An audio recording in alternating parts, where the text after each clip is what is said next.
Hey, welcome to The Truth in This Art. I am your host, Rob Lee.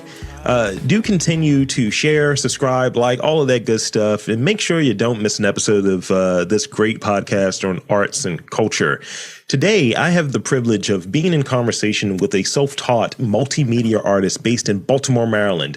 He first began creating at the age of 8, deeply inspired by the vibrancy of the cartoons in his youth. His beginnings would later foreshadow his propensity for hypersaturation and contrast. Please welcome Niles Tatum. Welcome to the podcast. What's up? How are you? How are you today? I'm doing good. That's great to hear. I'm glad we were able to make this, and we can talk a little bit about your work, and we'll get it in. So, as I start, I gave that copy and paste intro that describes a little bit about your work or what have you. But if you will, could you describe your work and walk us through your creative process? Well, my creative process is like different ways. Sometimes it's me looking at a movie, or like recently, what was the movie? It was a Studio Ghibli movie, and I watched it so I could see the scenery of it. Mm-hmm. And I was watching the movie so I can improve my scenery and my art. So that's like a method to the madness, one of them. The other method is usually when I go on long walks, while I'm riding the bike, I look around like, or even when I'm downtown Baltimore or I'm in a car with somebody, I might look at the street and I might see a kid like this. Like yesterday, I was in an Uber and I was looking outside my window on the way to work, and I seen these kids like in a group, in a community, like just selling ice cream. Yeah. And just in a booth, and it was other kids there, and it was so inspiring, and I put it in my notebook, and usually I have a notebook full of my ideas that I want to create things. Yeah. So there is this influence from your surroundings. There's obviously a pop culture and leaning towards like animation sort of influence in your work. You mentioned Studio Ghibli, and in your bio, you're talking about some of the cartoons as well. So really, what about color and the way that movement kind of pops for you? Because I'll say, like, we have a lot of gray buildings here, and those hypersaturations kind of counter that. And I enjoy some of the cartoons as well. And I wanted to go into comics and things of that nature when I was younger. So I'm really interested in your take on that particular like juxtaposition. When I first came to Baltimore, it was new to me. Mm-hmm. But when I started seeing like the art events, and then I started going downtown, and I started like talking to some people from Baltimore, and started like understanding, and even like at certain buildings that I know like have like the grays. Like I was in downtown, and it was like a whole building full of like grays and dark colors, but then in the middle of it was this yellow building, and it was just like, it was so beautiful to me, because it was just like it's all these like bland colors, or like regular like colors, and then it's just that one random orange or blue building that pops out, and I always think that's amazing. So just having that kind of shift from what we normally encounter, and seeing the different grays. I mean, there's only so many colors for bricks we have, but you have that pop of color, whether it's like someone's door, like you'd see a lot of new properties, new houses and all being built out in Baltimore. And if you're observing, which, you kind of touched on earlier with, you might be on a bike, you might be walking, you might be in an Uber, you're seeing different things. I take a special notice to when someone has like a bland, like it's just regular bricks, and then you see like that bright door. You're like, what are you about? What fun stuff do you do? So with that, I want to hit you with this next question. Tell me about your first art making experience. Actually, hold on. Let me back up. So you said you moved into Baltimore. Where are you from originally? I'm originally from PG County. Oh, okay. I was about to say, where are you from again, bro? I'm from PG County. I moved into Baltimore, it's a year ago. Okay, so DMV, we good, we out Yeah, here. yeah, So tell me about your first, art experience, and who was like the biggest supporter early on, and how did they support you? it was. I was so obsessed with anime, and so my first art piece back then was really me copying. I didn't really like draw it on my own. So I would get like a piece of paper. And this is when I discovered like Dragon Ball Z. And I was so hyped. And I was just like, oh man, oh. So I went to coloring pages online because they didn't have official coloring books for Dragon Ball Z back then. Yeah. And so I would literally like I had this idea and I was like, I could just like get a sheet of paper, put it on the computer monitor, copy it, and then boom. Nobody got to know, and it's mine. So I started doing that for like a minute, and then my mom came out the cut, and my mom was like, it was weird because my mom, she supports me, but she has like this hard, like this. It's not like the natural support. Like people like, you got this, go do it. Like it's like hard love type of support. Yeah. And she seen me drawing on the monitor one day, and she's like, Niles, can you stop drawing on my monitor? You scratching my monitor up. And she's like, plus, if you want to be a real artists don't copy. And then after that, I stopped. I was like, okay, I don't have to copy. Yeah. And so I tried. At first, I really sucked. It was a lot of stick figures. But then over time, it started becoming characters. Mm-hmm. And during that journey, it was like I was just taking stuff from anime and then like putting it into my art. And that's like a real big influence over like my art. But it started off in Dragon Ball Z, and my mom was really a big supporter of me. She just sometimes has a funny way of showing it. But at my early stages, it wasn't really a lot of people who really did. I had a few friends. We're not friends anymore. But yeah, nobody really supported me. And it was just something that I was really dedicated to. Yeah. It made me feel like I had some sort of superpower. And it was really nice. It was like, people came up and was like, oh, you're so talented. And I was just like, oh, yeah. Tell me more. Give me all the adoration. Yeah. I think when you're doing something that people may not get, people may not understand, but they want to support you, that's enough right there. It's like, I don't get it, but I'm supporting that this is a thing that you're interested in.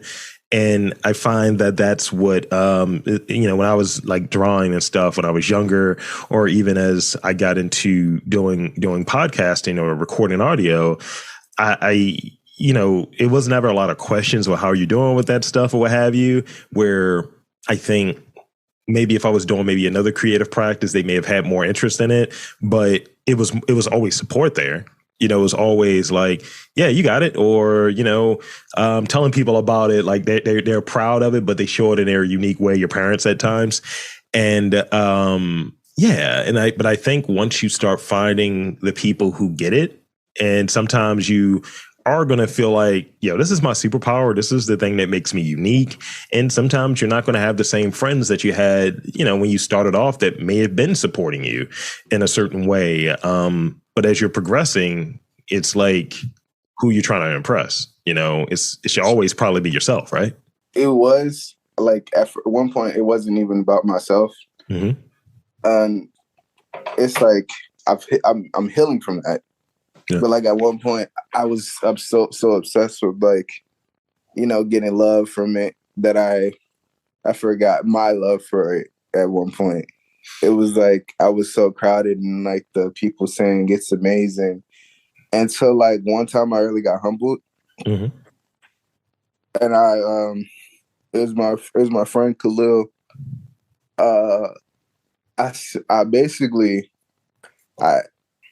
one of his friends from his like art school was like, they wanted a piece of me because they liked my work. So I sent him a piece. It was on car. It was on the back of the. It was on the back of my sketchbook that I used it because I ran out of paper and I just made a piece to make a piece.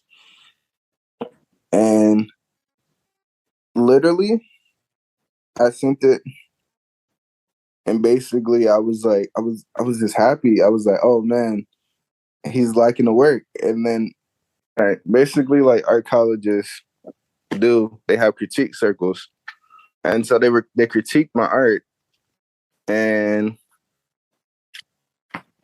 they literally was like harsh. They said they were like, ew, look at this. This isn't nice.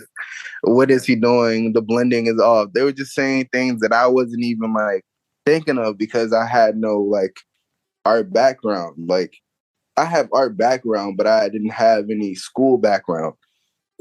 And so since I never went to an art college, and I'm only 22. I'm talking like I'm 30 or something. Yeah.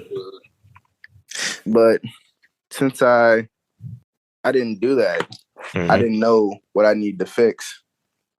And so when they said it, it kind of put in my head, and I changed. Yeah. And after I changed and I got a little bit better, I was happy with it. And I think like I had an experience earlier, which is kind of why I maybe shifted away from drawing and things of that nature. You know, it was a similar kind of critique thing. And I think while critique is important, but I think having context within it is also important of, you know, what do you think of this work or what have you? Giving genuine feedback, but let's not try to be mean about it. Let's not try to be jerks about it, because there is a thing where if someone is self-taught, right, that is, you know, a bad word for in some circles, or if someone doesn't have an arts education from this place or that place, they're considered less valid than someone who does.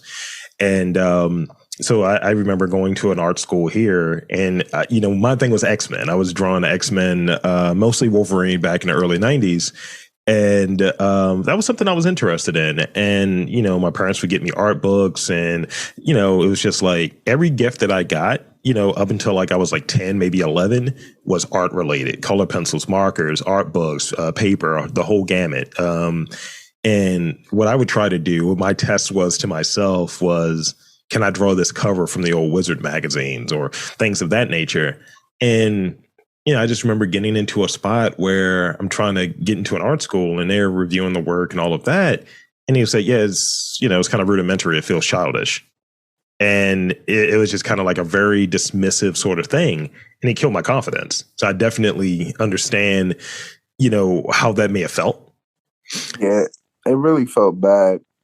And it still has a hold on me now. Not their words, but Yeah. I'm trying to get out of the state where, because like I'm in a state right now where I'm highly critiquing my art like too much, and I'm not really giving myself time to like grow from it. Where do you feel that has affected your work? Do you feel that you are doing more work, less work, or? I feel like I'm doing less work. So in 2021, I think I had two phases. 2021, the first phase I had was I was trying to get my followers up and like my algorithm to work for me. So I had this method where I would just stay up like I would finish a piece every night.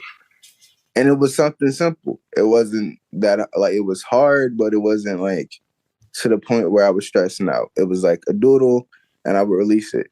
It was a digital doodle. So I kept releasing it, kept pushing it, boom, boom, just pushing it out. I built that algorithm. Okay. So I'm like, all right, boom, it's working in my favor. So then I started to slow down because I started realizing that releasing all those work, I really wasn't getting any better.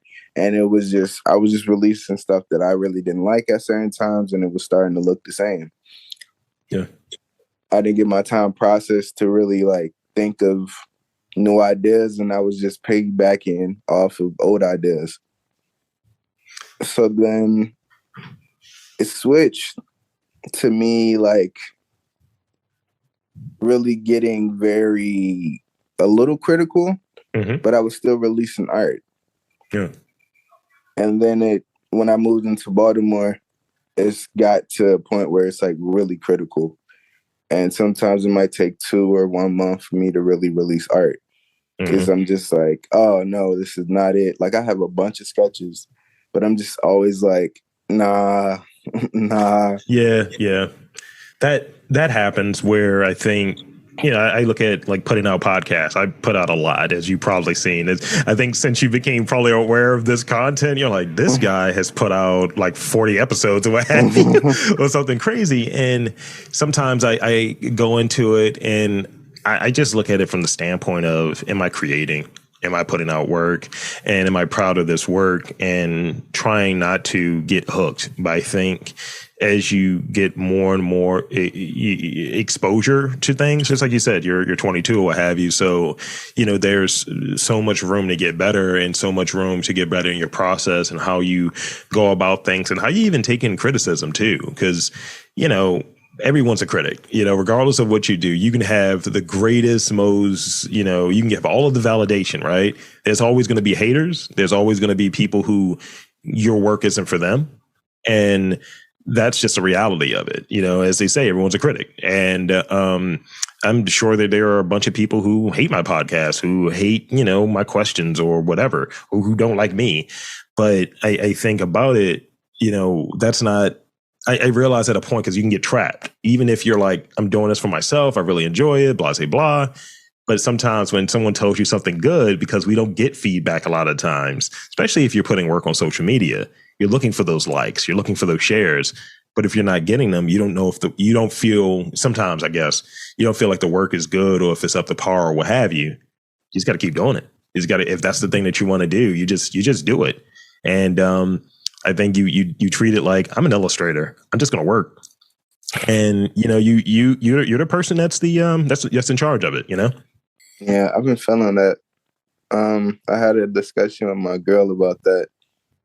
When I release art, it takes me, like, she was like, one time we had a discussion about it, and she was like, I used to release art like boom, like every month it used to be a new piece. Mm-hmm. And like, even if it was a month, it was just every month, or like, it wasn't just every month, it was like 3 pieces every month. Yeah. And it was basically like boosting it up, even to the point where at one of my posts I made exclusively for Converse, hopefully that they would like pick me up like Joe Fresh or like Cause. Yeah. They quoted it. And then I was so happy, and I was like, collab. And I was so happy that day. I was like, oh, I was working at my produce job. Yeah. And I was like, oh man, I'm going to make it. I'm going to leave this job. I'm out of here. You see this?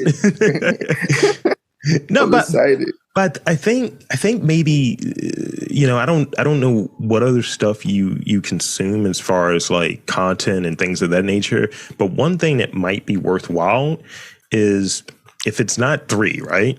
If you're not putting out 3, like maybe you put out 1, but you put together content showing the process of that 1. Because I think, people want to see that. People are very interested in what one's process is. And I'm sure you've run into this, that people just think art happens and they don't see the work that goes into it and kind of the things that may balance. So, maybe you have to like re-engage on how you're operating within the algorithm if that's what you're choosing to do. I think at the end of the day, you just do your work, man. That's all you got to do. Just do your work. So I want to ask you this. Tell me about, because I think in people's work, I think in their art and whatever they're doing, I think that there are feelings always involved. So, as you shared some of that experience earlier, tell me about some of the feelings that you're trying to express in your work overall. Is that a part of your work? Is like your feelings, your things that come to your mind, is that part of your work? Or is it like, I'm doing this and I kind of take feelings out of it? Tell me about that. I try not to put my feelings in it most of the time. A lot of people around me tell me I should do it. I don't think a lot of people are really ready for it. Yeah. I put surface level thoughts that I have or like feelings I have on to paper. Sure. But like, if I would put like how I feel on paper, I feel like it would be, I don't know. It would be an opposite turn from what my art is. Like my art is colorful. Yeah. And it's like a feeling of like, it's like a otherworldly. And I think with my art, like, I like that. Mm-hmm. Yeah, I do want to try putting like expressing my emotion. I only have like 2 pieces. One is Blue Boy, and everybody loves that. It's just a whole bunch of blues, and it's a shadow which was painted, and basically it looked like a lot of people like it. They like the blue, and they get their messages from it. But like when I made it, I was like really at a place like I was really sad, and I really like it was a lot because like I was like, damn, putting that on paper is just like I don't know. It's almost like I'm glad you guys like this, but this is a lot for me. And then I had another piece that I made that was from a bad stream trip. It wasn't. People say it wasn't bad. I consider it a bad stream trip. It was my first stream trip, a real stream trip. The other ones was like 2 grams or 3. It wasn't a lot. This is like my 5th, like 5 grams of it. But I think at that time I was so scared that I didn't want to pick up a pencil again for a minute. I did strums, and all I was seeing is like cartoons, like a whole bunch of cartoons, and it was out of this world. And I basically created it on paper, and people were like, "Oh, I like this piece too." And then I was just like, it's just like once again, like you see this base layer, and you just see sad, or you just see tripping, but you don't see like what's really into it. Right. And I feel like right now, that's what I'm looking for. I really want to, in my art, I really want to do what anime does to certain people. Not like not the basic, anime that people just release to release. Like, I'm talking about like the anime that sits there and people have to rewatch it to understand it. I just want it to have a story to it. I think that's what I really look like for. Yeah. That's why I've been working on scenery, and I've been trying to work on like how my characters look, and I've been trying to work on a lot of stuff, and even like more in my culture. There's a lot of artists out there. I forgot his name, but there's this one artist, and he just uses like charcoal, like a different black, for like the people. And they're all, I mean, of course, African American, but they're in like places we've been to as kids, like barbershops and picnics and things like that. But it's just them just chilling. Yeah. That is so like, it's so beautiful. I totally get that. And it's like, I feel like that's what I'm trying to get to, where I just like, where somebody just looks at my art and just stares. Yeah. Like, people can, like, I've been to 6 shows now. And I haven't had like, people love it and they buy it, and I appreciate everybody who supported me during those shows, because without their support, like, I don't know where I would be. And I'm thankful for everybody who supports me in my art. Yeah. But I feel like when people look at it and what I've seen, they like it and they picture it in their room, and that's it. And that's cool. That's nice. Because I like to see people have their art everywhere. I just feel like I want a person to just stop.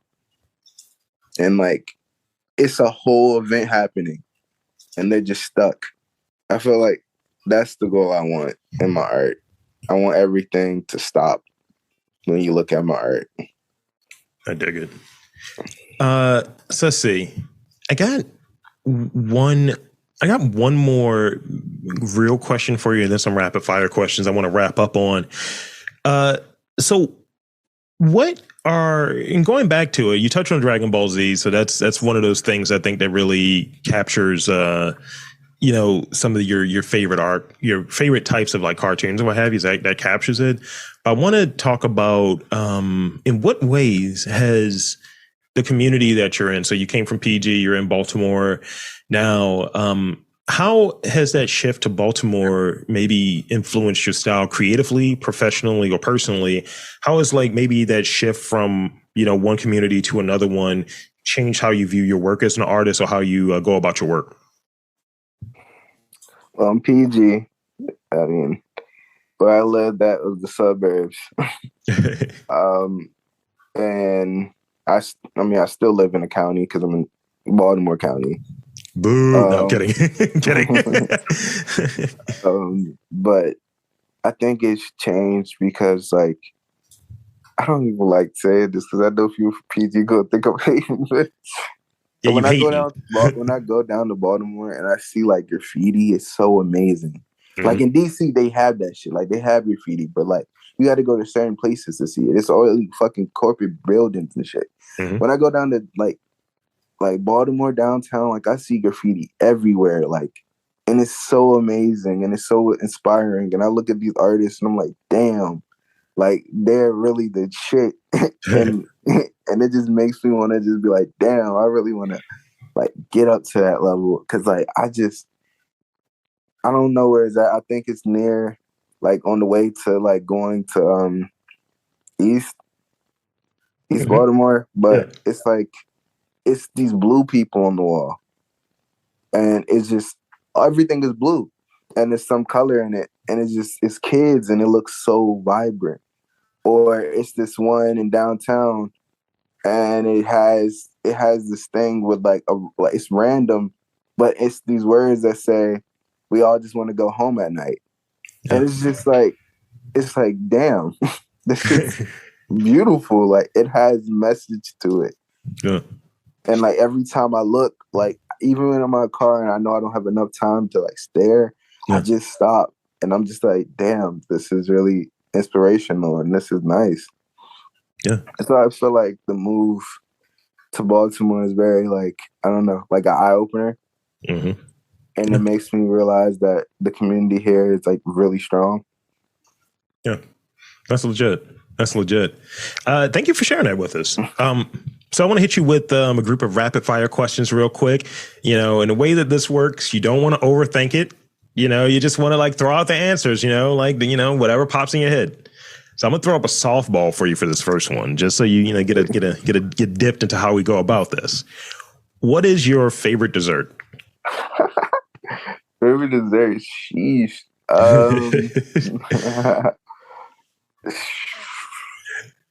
I'd say ice cream. Pistachio ice cream. That's an interesting flavor choice. It's not the lightsaber green one. It's like the natural like dull green, like the minty looking green one. I got you. That one is, oh man, that should taste so good. Next one. If you were to have a superpower, would you rather fly or have superhuman strength? I think fly. Okay. What's a topic that you know a lot about that has nothing to do with your work? A topic I know a lot about that has nothing to do with my work. What is that? I try to think. Because most of the stuff I do, that's all I know. What's had to do with my work? That's fine. No, that's cool. That's cool though. Music. Music. Okay. I would say music.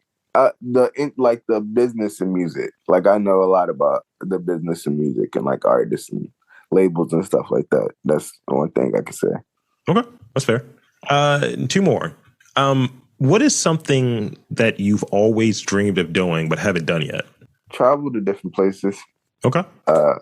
That's like two are hit in America, which is like New York and Cali.